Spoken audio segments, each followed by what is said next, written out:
Today marks the 10th anniversary of the tragic abduction of the Chibok girls in Nigeria. A decade has passed since over 200 girls were kidnapped by Boko Haram militants, sparking global outrage and calls for their safe return. Now, despite efforts by the Nigerian government and international partners, many of the girls remain missing.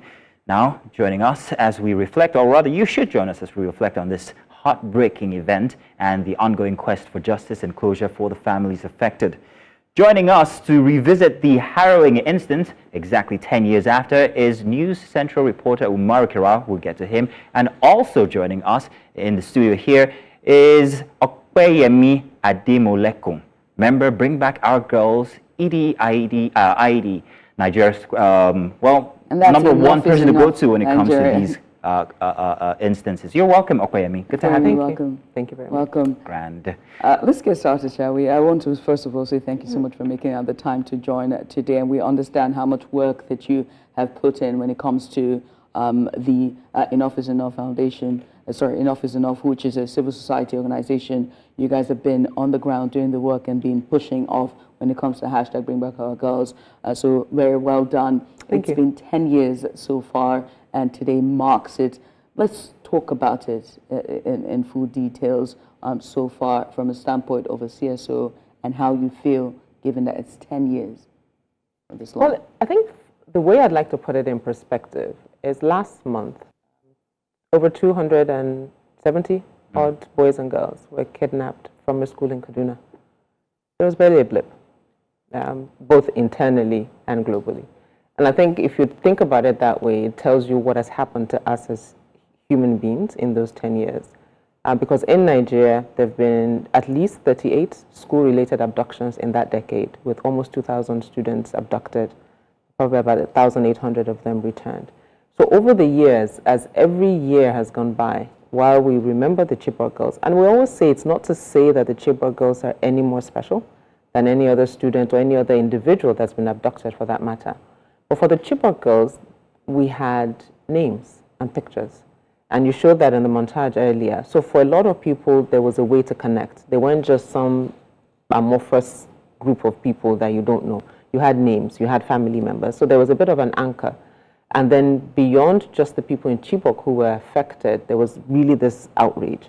And over the decade, we literally said, yes, we're talking about the Chibok girls, but as a marker for all others that have been kidnapped or abducted. In the 10 years, we've had 3 presidents. For the transition from one to the other was quite political and because it was at the end of Jonathan's tenure. So as Buhari was coming in, there was a lot of we will do better, quote and unquote. We had 8 years of an APC administration. We're in an APC administration. Have they brought back some of the girls? Almost certainly, and we'll give that credit. But one of the things that has been consistent in that decade is just a lack of communication. So till today, there has not been an official document by the federal government of Nigeria saying these are the 276 girls and these are what has happened to them. These are the ones that are still missing. These are the ones that are back. These are the ones that are abroad. So I think that also speaks a bit to the way the government has engaged both in terms of the girls, civil society, and the country at large. And I'll end by 2 things also in that context. One, some of the girls that have come back were part of burying their classmates. Either they were ill or they were killed. The government has failed to acknowledge that as well. And they say, oh, the girls were traumatized. But our question to them is, if a soldier watches another soldier die in battle, is that not trauma? Yes, it is. But you'll take that soldier's word that their colleague died on the battlefield. But a 17-year-old girl tells you, in some cases, a 24-year-old girl tells you they watched someone else die, and you're not taking their word for it. So you have parents over the 10 years who have not been able to have closure, and their children are dead, and that's a fact. We've gotten lists from some of the girls, but we're unable to release them because the parents haven't given consent. But we know that at least 2 parents have taken the word of the returned girls, done their own funeral ceremony for their daughter, and moved on. I mean, obviously not moved on, like you can't move on from your child's death, but in a sense, they're not expecting their child to come back. And then lastly, over the last 10 years as well, there's been probably about 1.5 billion naira allocated to Chibok girls, whatever, the school, the rehabilitation. We've written to the Federal Ministry of Women Affairs twice to ask okay, this is money that's been allocated. It doesn't mean you got it, but let us know if you got it or what you got and how you spent it. Unless they're going to reply us today. They haven't bothered to respond. But we are, I mean, it's under the Freedom of Information Act, and it allows us to sue them, and we probably would. So you said something about the two different tenures that have been involved in this instance regarding the abductions, the Buhari one and the APC, 8 years, you said. However, let's take a look at the different responses. Are there any differences between the response from the Buhari tenure to the Bola Tinubu tenure when it comes to abductions, and have we learned anything from that past instance? Well, as I said, I don't think we have. If you've had 38 at least related school abductions since then, and there's nothing that, in my view, that we've done differently. Of any of the 38 abductions, do we have a list? Of any of the 38 abductions, are the parents being engaged? In any of the 38 abductions, have they given an update of this is what we've done, this is what we're doing? One of the things I was going to say earlier that came on the back of the Chibok girls abduction was advocacy around a missing persons register. So in a lot of developed countries, if someone goes missing, there's a place that you report so that there's a database. You can cross-check if a child is found, who's the parent, whatever it might be. We've advocated for that for almost 10 years, and it hasn't been done. At some point, and to your point about responses, under the Buhari administration, they did start the process. There was a lot of consultation with the Red Cross that helped to design what that could look like. They selected, I think, 5 or 6 pilot states that they were piloted with the National Human Rights Commission. But the government never funded it. Again, it's one of the things we've advocated over the years. Give money to this thing so we can have a database of missing people, not just the Chibok girls. That hasn't been done. EIE, a number of years on Femi Falana's challenge, started tracking missing people in Nigeria. We believe we're the only organization that does that in a consistent manner at this point. So yeah, I think in responses at the beginning part, and I'll end with this, beginning part of the Buhari administration, there was a lot of activity. Because part of Buhari coming into power was, he's been a former military head of state. There was a sense that he understood military could deal with Boko Haram. So there was an initial action. I mean, there were 2 batches of girls that were returned under the first 2 years of his tenure, 21 girls and then 82. But over the years, as we say these days, the energy has dissipated over the years. And insecurity generally in the country is on an increase. And this is not about just schools. In Lagos, people are getting kidnapped for ransom. And that's become another economy and another conversation entirely. Now, we're also going to be joined online by our correspondent who is live. He joins us live, and he is in Maiduguri, Borno State, and he's been covering it for a package for us. Our correspondent Kirawa, that's Umaru Kirawa. Umaru, are you there? Yes. Thank you so much for coming on. We're also joined by Aminu Hayatu. He is a conflict and crisis researcher at Amnesty International, Nigeria. Aminu, thank you so much for coming on. Welcome, gentlemen.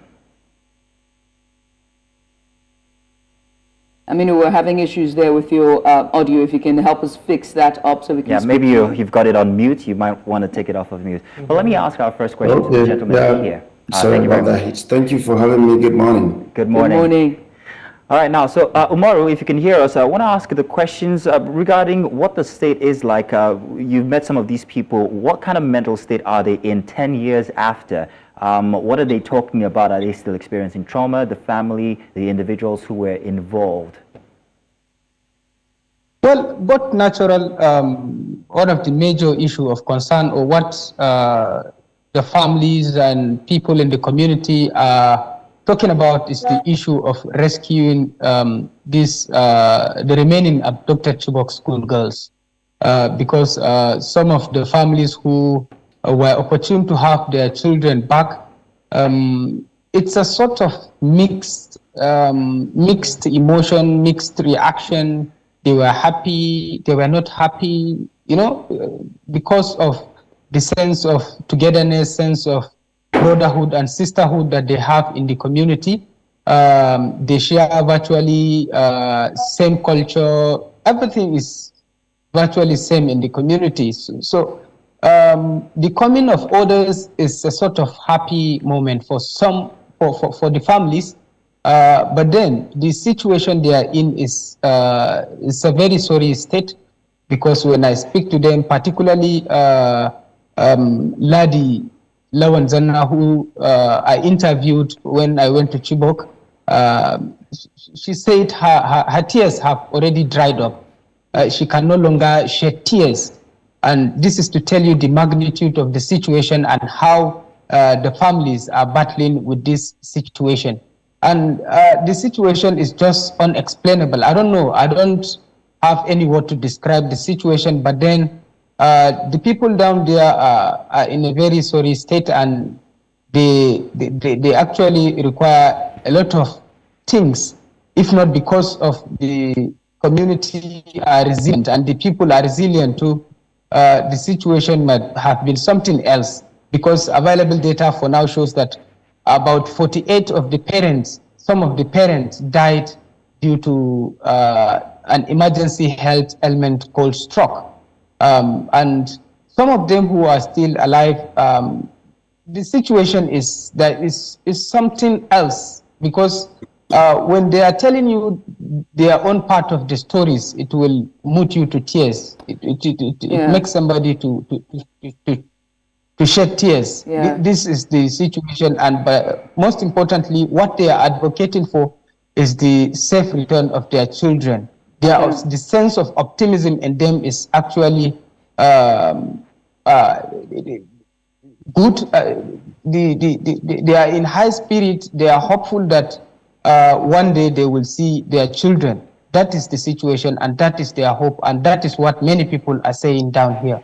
Umaru, I can only imagine what it's like for the families as well. 10 years is a long time to even die, and of course, a long time waiting to have your children back home. Aminu, let's turn to you. You are right there at the heart of it for Amnesty International, and we understand that you also do have a report as well to sort of mark the 10-year anniversary. Can you tell us a bit about the report from Amnesty International? Just give us more insight on the data. Once again, thank you very much. And as you rightly said, for quite some time, we've dedicated our time to, thoroughly reinvestigate, these issues, which have been on, since 2014, when these girls were abducted.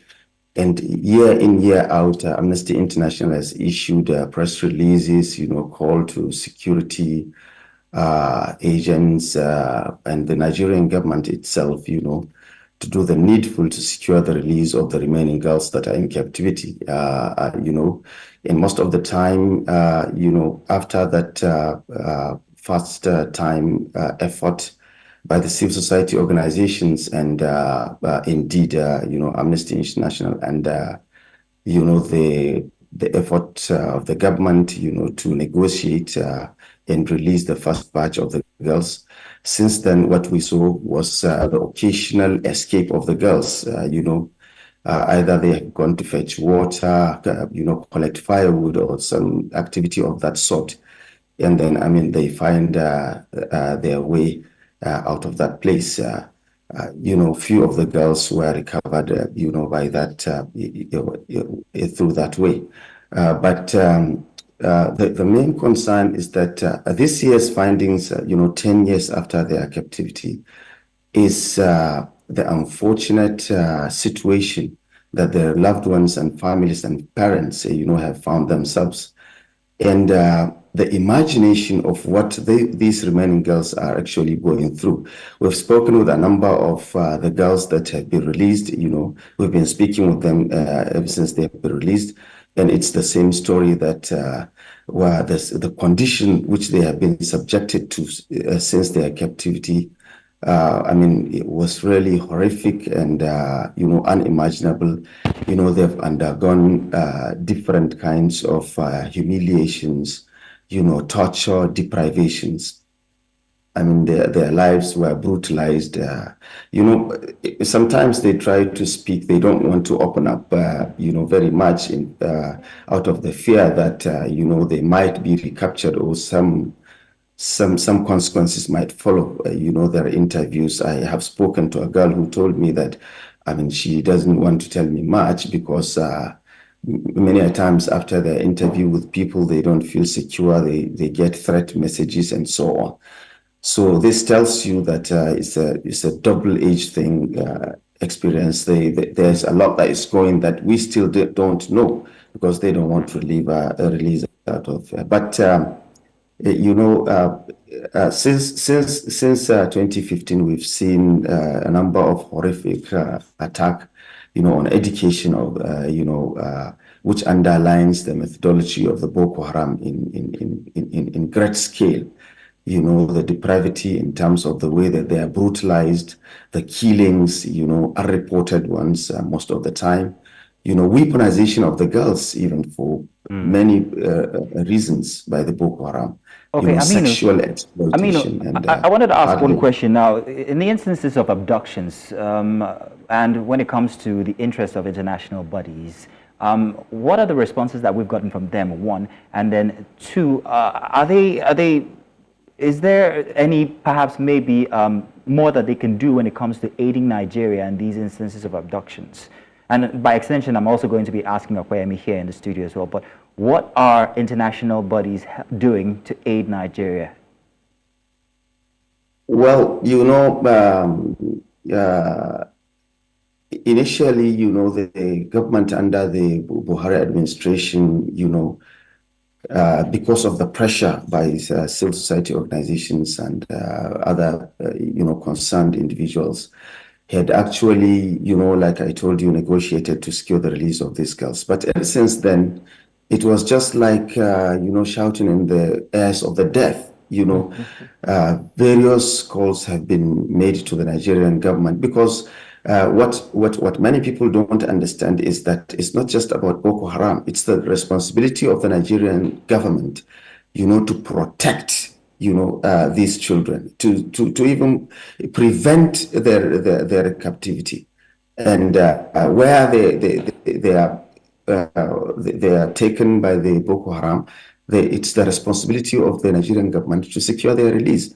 That's why, we in Amnesty have, made different efforts through different means, engaged Borno state government, engaged the Nigerian military, engaged the Nigerian government, made calls, made submissions to the Nigerian legislature. But we are seeing very little or even no progress in terms of the securing the release of these children. And this is actually now the concern, because it seems that, the society is beginning to forget, if not for the efforts, of different society organizations. The society is even beginning to forget that these girls are still being held by the Boko Haram. And this is a cause for concern because we constantly we ask this question. We ask the Nigerian government, provide explanation. What are you doing? All right. What is really going on now, and what promises are you going to make to Nigerians in terms of the return of this? Okay, then let me turn to Opeyemi, who's here with us now. Opeyemi, regarding that question, the international bodies, and like Aminu has said, it often comes off like perhaps maybe it's just suggestions that they suggest. Are there any tangible, real reactions, real help or aid that they have given since the abduction 10 years since? The question is, what can they do? And the context is Nigeria is a sovereign nation. I can only help the person who wants to be helped and who's clear about what they're doing. And as Aminu said, what we've seen is a lack of sincerity, I think, on the part of the Nigerian government in really not just about the Chibok girls, but dealing with insecurity in Nigeria. If people continue to abduct and what we do is negotiate, they take them back, nobody's prosecuted, obviously you're saying it's okay. So I don't know what international community will do in a country where we're, by our body language, saying that it's okay to kidnap your citizens.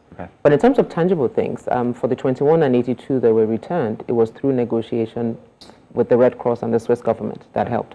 So we've seen international bodies engage when they've been invited to. That's the word. And for the missing persons register, it was also in consultation with the Red Cross, Swiss government, and I think 2 other bodies who gave funding for that pilot, for the study around what a missing persons register would look like in Nigeria. And I think that's a good example. So when it was now time to fund it, to implement, when they've now turned to the Nigerian government, okay, we've helped you fund the research, we've done the templates, the framework, let's see how it works. Then the Nigerian government is now unwilling to fund. Do we want an international body to fund our missing persons register? Good question. And also, let's take a look at our education system, right? It's very important to note that this attack happened in a school. And a girls' school. I'm very passionate about education literacy as well especially when it comes to our girls and women, right? And at the cusp of seeing more girls going to school, attending schools, being able to shed the limitations of culture, tradition, and religion as well. They were in school. And what we've seen after that has now been more and more and more attacks, especially on our education. I want for you to speak on that as well. And I also like for Umaru there to also talk about that. And are the girls also returning back to school in the community? Are they going back to school? But let me start with you, Opeyemi. It's very important, and we've seen it with several of the abductions where parents will say their children are no longer going back to school.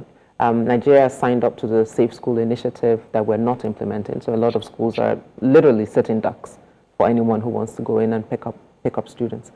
And it is a challenge. But the girls that have come back, American University of Nigeria in Yola gave quite a number of them scholarships.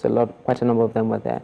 A number of them started but dropped out because, again, there were challenges with funding, support, stipends, and also just schooling. Academic work is not easy. And so not having kind of dealt with the journey, some of them just chose not to do schooling anymore and are doing vocational training. The 16 that are with the Borno State government at the moment, for example, are just learning basic literacy and business management so they can, with their vocational skills, so they can work and earn income on their own. So it's shifted that dynamic quite significantly, you're right. And so when the messaging is that we're not, as a nation, being intentional about protecting our schools is a problem. And secondly, Chibok, the school in Chibok that was attacked, I understand the contract to rebuild it has been given multiple times over. It's been rebuilt, but with substandard materials. So the school does not have light, does not have water, does not have ICT facilities, does not have a lab. So even in government's response to that, I mean, the school should be like a beacon of this is what schooling, yes, and this is what schooling looks like. So people should want to go into that school. But the school is almost literally a shadow of itself. So it is a challenge. Umaru, let me turn to you, Umaru. You're right there in Maiduguri, and you've visited Chibok, the town itself. What's it like? Are the parents ready to take the children back to school? What is it when it comes to their willingness to education? Yeah. Based on my conversation with them, yes, they have that spirit that educating their children remains a priority that will never be relegated to the background. Even right now, I speak to you, students go to the school that was headed to this scenario happened. But natural, the issue of boarding school is becoming something else because children no longer sleep in that school, and most of the parents, because of that fear of abduction, are not interested in boarding school. But even some of the girls that were rescued, like Naomi Adamu, whom I spoke with, she told me that her dream now is to get something doing to send her children to school, to support her husband, and so on and so forth. That's very encouraging. Yeah, yes. Now, I want to ask Aminu now. Aminu, in the investigations by Amnesty International, are there any unscrupulous interests, maybe on scene in the instances recorded? And if so, are we lacking as a nation in bringing those people, those interests to book, if we found any? Well, actually, as you are aware, there's been the consistent call by Amnesty International, indeed other, concerned citizens and organizations on the need to, thoroughly and properly investigate these cases of mass school abductions, because it's becoming, too rampant to accommodate. And we've asked a number of questions that who are these people? Where are they from? And has any investigation ever been conducted? If yes, where is the report? And if there is any findings, what is the government doing about that? Because these are questions that if you don't address them, it will continue, this problem will continue to linger in the Nigerian polity as long as we live. And the problem is that, the unfortunate situation where children are increasingly losing appetite for schooling, especially in northern Nigeria. This is what we're saying. Because of this perceived lack of government's commitment to bring to book the perpetrators of this, mass school abduction, it's becoming, a business for the abductors. We've seen, just after the Kuriga, some school children in Katsina were kidnapped and eventually released. That tells you that whenever they need money, it's an industry where they just wait. When the money which they have with them and the resources are getting exhausted, they just look around and see which school is next to them, and that then is true. The next that is true. Because of the protection of the girls in those schools. All right. Aminu, we want to say thank you so much for coming, and we appreciate you for doing this with us, as well as Umaru Kirawa, who's our correspondent live at Maiduguri, there, Borno, and also to you, Aminu Hayatu, who is conflict and crisis researcher, Amnesty International, and also to you, Opeyemi, as well. Thank you so much, ladies, for coming on.